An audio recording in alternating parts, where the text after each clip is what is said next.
Mais uma vez, em nome de Jesus, nós estamos aqui. Muito obrigado pela presença, nós agradecemos muito. Hoje o assunto é um assunto interessante com todos. Cada um faz seu pedido mental, principalmente na hora do passe. Tem alguém pela primeira vez na reunião? Bem-vindo, viu? Tá. A gente vai ter o passe e a comunicação mediúnica na segunda parte. Muitas entidades que nos acompanham são trazidos à reunião para receberem ajuda e com certeza depende muito de nós. Todos nós aqui somos instrumentos de Deus nessa reunião. Então na segunda parte vamos principalmente mentalizar aqueles que a gente conhece, que a gente sabe que estão em dificuldades nesse momento. Nós estamos aqui, muitos não têm essa condição. Então, muito obrigado e nós vamos iniciar a nossa reunião. Então, continuando, estamos no capítulo 9 e o assunto de hoje, os espíritos durante os combates. Questão 541. Em uma batalha, há espíritos que assistem e sustentam cada partido? Sim, e que estimulam sua coragem. Os antigos, outrora, representavam os deuses tomando partido por tal ou tal povo. Esses deuses não eram outros senão espíritos representados sob figuras alegóricas. 542. Em uma guerra, a justiça está sempre de um lado. Como os espíritos tomam partido pela injustiça? Sabeis bem que há espíritos que não procuram senão a discórdia e a destruição. Para eles, a guerra é a guerra. A justiça da causa pouco os impressiona. Isso nós podemos ver na Terra também. Porque como nós estamos num planeta ainda atrasado em relação à espiritualidade superior, nós estamos mesclados com pessoas que, por falta de entendimento, de orientação espiritual, muitas vezes, mesmo sabendo que é uma injustiça, que é alguma coisa que vai prejudicar alguém, eles continuam praticando. Eu sempre comento, quando alguém ganha muito, alguém está perdendo. Por isso que a gente, na doutrina espírita, aprende. E eu lembro muito do Humberto de Campos. Humberto de Campos diz que nós precisamos subir na vida, em todos os segmentos, mas sem usar a escada do outro. Aquele que ele se sustenta, não prejudicando ninguém, porque todos nós vamos desencarnar. E olha que coisa interessante. Nós estamos vendo aqui que todos nós temos mediunidade, todos, independentes, só que uns com mais a mediunidade mais ostensiva e outros menos. Mas nós estamos em contato direto com as entidades desencarnadas, porque nós somos espíritos. Mais para frente um pouco, a gente espera que seja bem mais para frente, nós vamos estar do outro lado. Então, aí nós vamos ter a conexão com os encarnados. E que bom se a gente tiver uma recepção boa, se alguém lembrar de nós com carinho, e se a gente tiver exercido tudo aquilo que nós temos condições de exercer. Então, está aqui, ó, eles estimulam a coragem. Então, muitas vezes a gente pensa que a pessoa é muito corajosa, mas ela não está sozinha. Ela tem companhia, tanto na parte benéfica como na parte maléfica. Tudo existe uma conexão muito forte. 543. Certos espíritos podem influenciar o general na concepção de seus planos de campanha? Sem nenhuma dúvida, os espíritos podem influenciar por esse motivo, como por todas as concepções. 544. Os maus espíritos poderiam suscitar-lhe maus planos, tendo em vista sua perdição? Sim, mas não tem ele seu livre-arbítrio? Se seu julgamento não lhe permitisse distinguir uma ideia justa de uma ideia falsa, suporta as consequências e faria melhor obedecer do que comandar.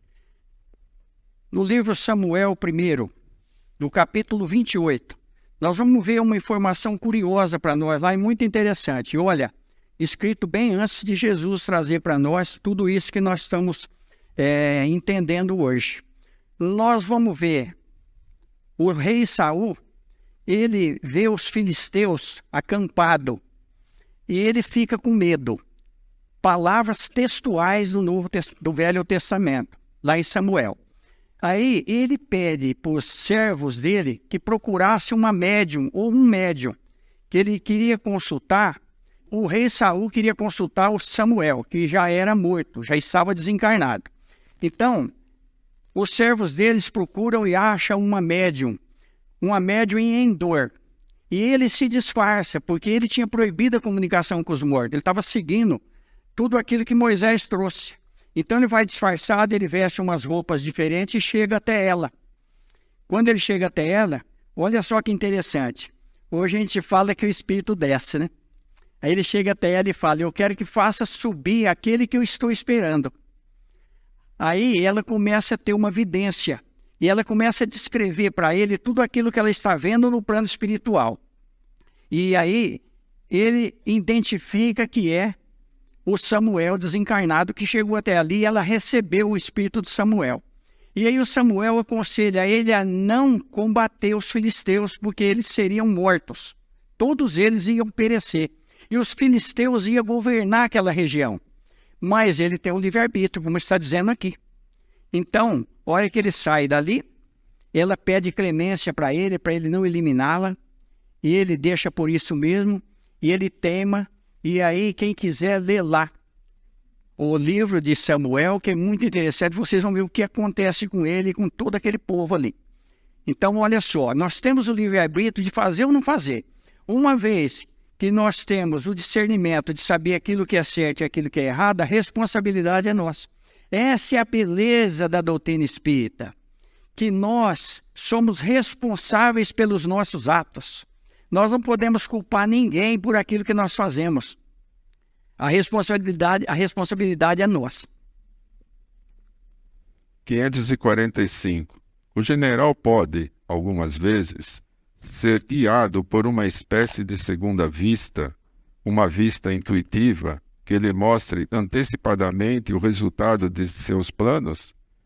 Frequentemente é assim no homem de gênio. É o que se chama inspiração, e faz com que ele haja com uma espécie de certeza. Essa inspiração lhe vem dos espíritos que o dirigem e sabe aproveitar as faculdades de que é dotado. Mais uma vez está aqui provado para nós, que nós temos interferências espirituais. Então, se ele partir para o caminho do bem, com justiça, porque o que acontece muitas vezes nos combates é a injustiça, é a crueldade.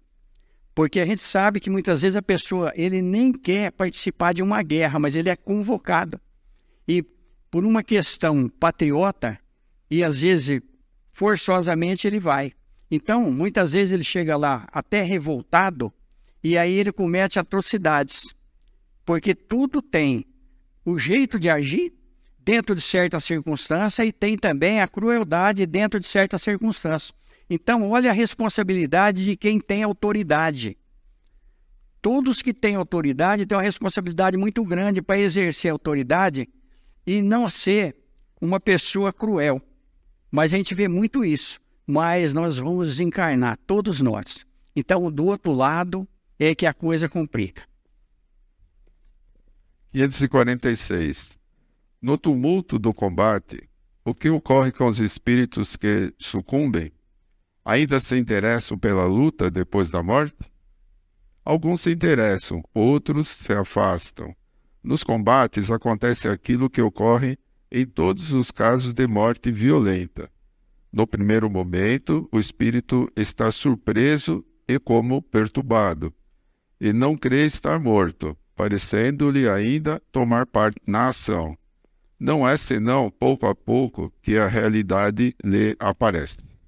Um amigo meu, tenente-coronel, ele foi da Segunda Guerra Mundial. Nós tivemos a oportunidade, ele bem velhinho, nós tivemos a oportunidade de conversar. Ele se tornou espírita. Ele era clarividente. Ele teve muito problema em relação à mediunidade dele, porque ele via os espíritos que desencarnaram e muitas vezes ele via eles ligados ao corpo e tentando fazer com que o corpo reabilitasse. Aí nós vamos ver isso no livro Estante da Vida, numa situação diferente com a Marilyn Monroe, que ela desencarnou e queria voltar ao corpo e não tinha como. Então, muitos espíritos, eles acham ainda que estão encarnados, olha, ele não crê estar morto. Aí nós vamos ver que nos livros espíritas vai falar, inclusive, de espíritos que acompanham o enterro dele e ele acha que é outra pessoa que morreu. Ele vai acompanhando junto. Ele vai perceber bem depois, porque o desligamento não é de uma hora para outra. Tem um livro, Crônica de um Despertar, é isso? É. Eu não estou lembrado. Mas ele narra o dia. Ele morreu, acordou e daí para frente ele não acredita que morreu. Sim. E ele vai narrando daí para frente. Eu estou relendo esse livro agora. Então, olha que coisa interessante que o Ed levantou para nós aí. Por isso que tem muitas pessoas que morrem e continuam na casa, chamando, principalmente se é homem que morreu, ele vem perturbar a mulher. É difícil para a mulher, porque às vezes o cara desencarnou, ele acha que é dono dela, já comentamos isso aqui anteriormente. E para a mulher também.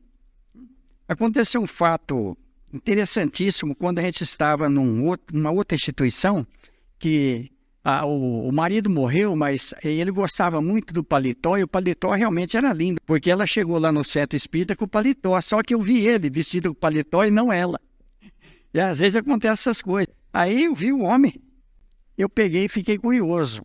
E de vez em quando eu vi o reflexo do homem nela e via depois ela. Aí eu cheguei nela e falei, esse paletó é bonito. Esse paletó era do meu marido, é relíquia, eu guardei ele. Eu falei, e ela não dormia de noite. Ela não conseguia dormir. Aí eu falei para ela, a senhora tem que dar um fim desse paletó, porque ele tá junto com o paletó. Entendeu? Nós fizemos uma sessão, ele veio e ele falava assim, eu quero meu paletó. Eu quero meu paletó. Eu tô com frio. Olha que situação. Então, olha como que a gente se apega ainda às coisas, que é o que está aqui. É a realidade, muitas vezes demora um pouco para aparecer. 547.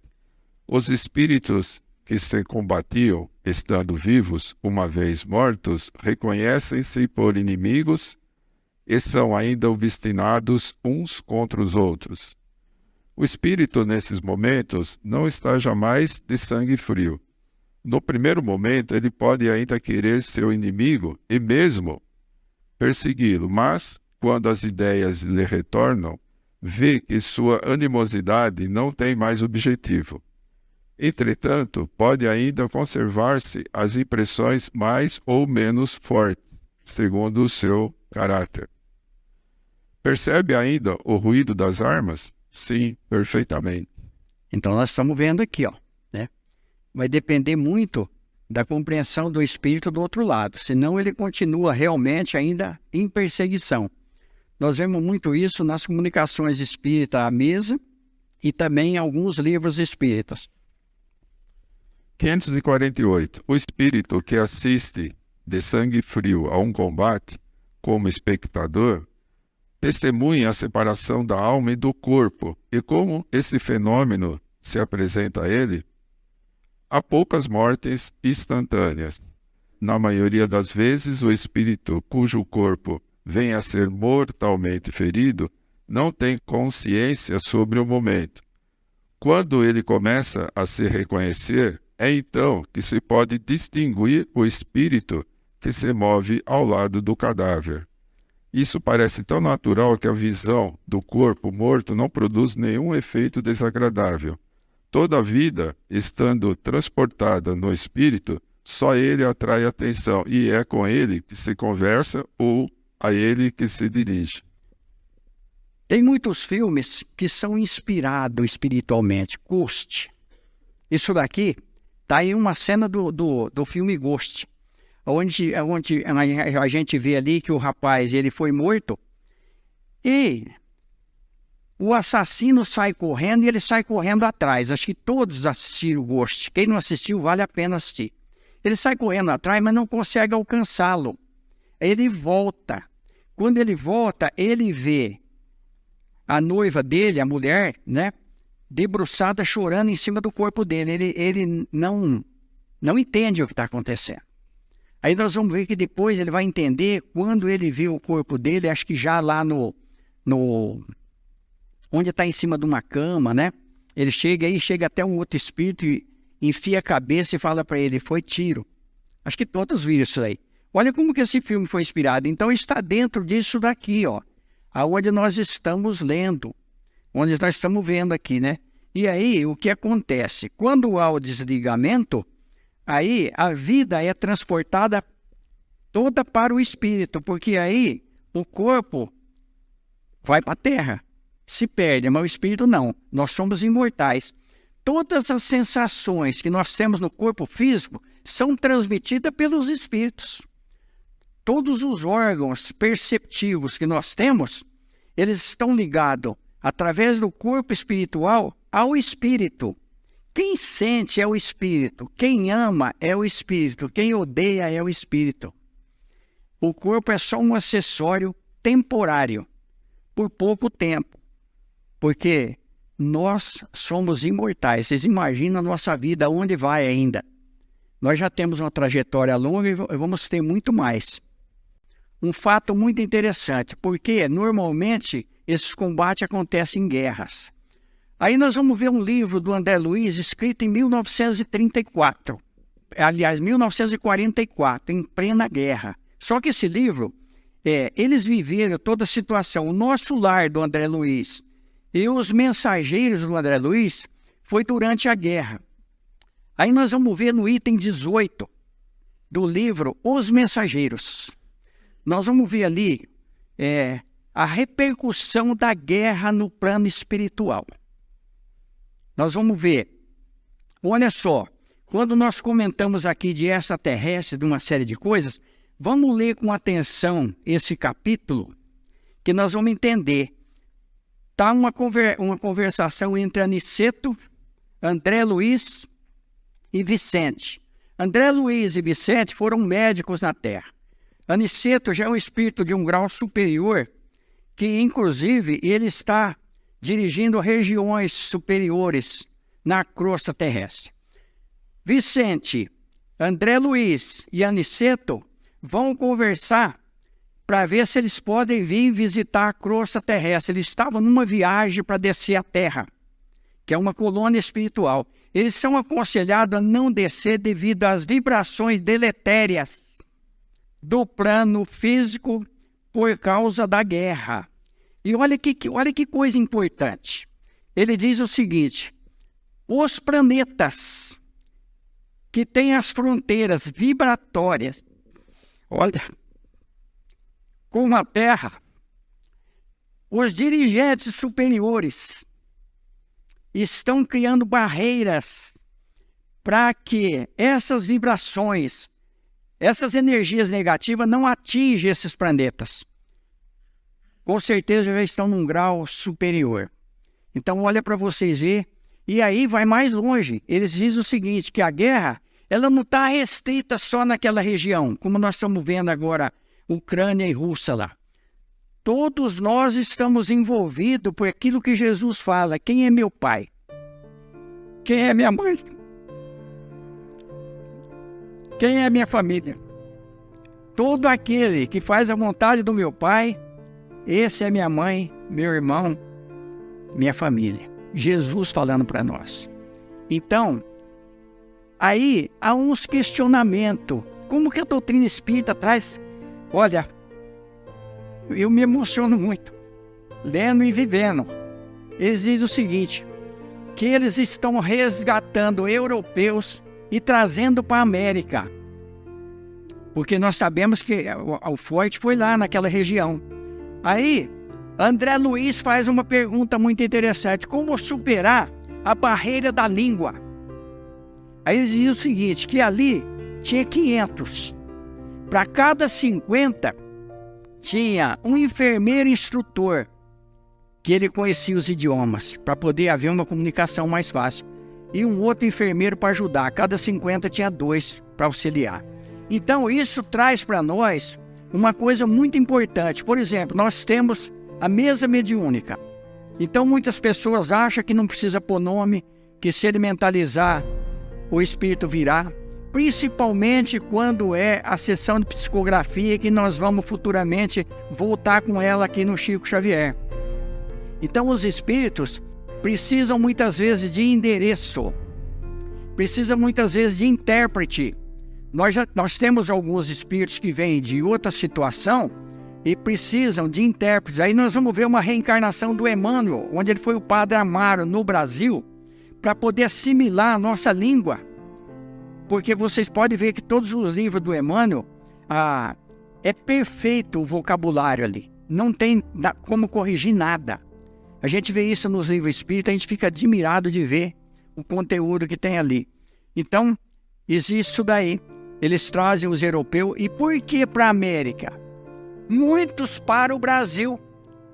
Porque numa colônia espiritual, já de uma situação elevada chamada Alvorada Nova, ali também foi um posto de socorro para essas entidades que desencarnaram lá e que foram trazidos para cá para receber esse auxílio. Não que não tenha colônias espirituais em toda a Europa, em todos os continentes, existe. Mas o Brasil é onde o espiritismo ele tem a maior repercussão e o maior entendimento. E nós vamos ver isso também. Nós vamos ver o comprometimento do Brasil. Estão me passando aqui sobre a interferência nos países vizinhos e a guerra do Paraguai. O comprometimento ali. Apesar do monarca ser um homem sábio, generoso, todos nós que estudamos o espiritismo sabemos que o Dom Pedro, ele foi o mesmo espírito que frechou Jesus. Ele tinha um problema visual quando ele era soldado romano, e disseram para ele o seguinte, que se ele perfurasse a terceira vértebra, a costela de Jesus, que ele ia alcançar a visão. E quando ele frecha, o sangue espirra nele e ele volta à visão. E depois ele se arrepende. Ele teve algumas reencarnações antes. E aí o próprio Jesus, no livro Brasil, Coração do Mundo, Pátria do Evangelho, convoca alguns espíritos comprometidos, inclusive com o Evangelho, para virem colonizar o Brasil. Aí nós temos as bandeiras, a história é maravilhosa, contada pelo lado espiritual. Vale a pena esse livro, Brasil, Coração do Mundo, Pátria do Evangelho. Está dentro disso daqui. Dentro, muitas vezes, de uma ambição política, por falta de entendimento. Porque quando a gente entender que nós vamos desencarnar e que nós não vamos levar nada, nem o corpo, roupa, nada. E a roupa a gente nem escolhe, quem escolhe é quem fica aqui. Muitas vezes a pessoa vai até contrariada, porque não queria usar aquela roupa, mas ele vai usar, porque alguém vestiu nele ali, né? E existe maquiagem, existe uma série de coisas, mas nós estamos conosco mesmo, não adianta. Aí, para a gente encerrar essa primeira parte, um livro muito interessante, em que um fazendeiro ele era muito cruel com a cozinheira dele, ele judiava muito dela. Ela não aguentou mais e ela acabou pedindo demissão do emprego e foi embora. Só que ele ficou doente e ele começou a se arrepender, porque a lei de Deus está na nossa consciência.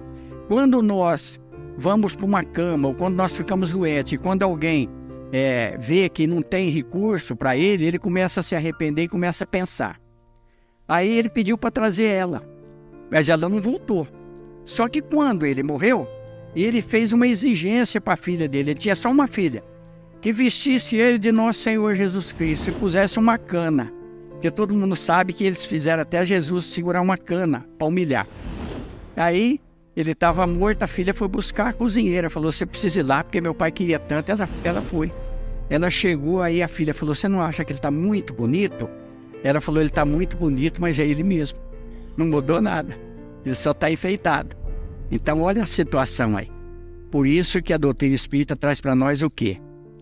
A gente ser ontem melhor do que antes de ontem, hoje melhor que ontem e amanhã melhor que hoje. Nós somos falhos, mas todos nós podemos melhorar, sempre com Jesus. Vamos para a segunda parte.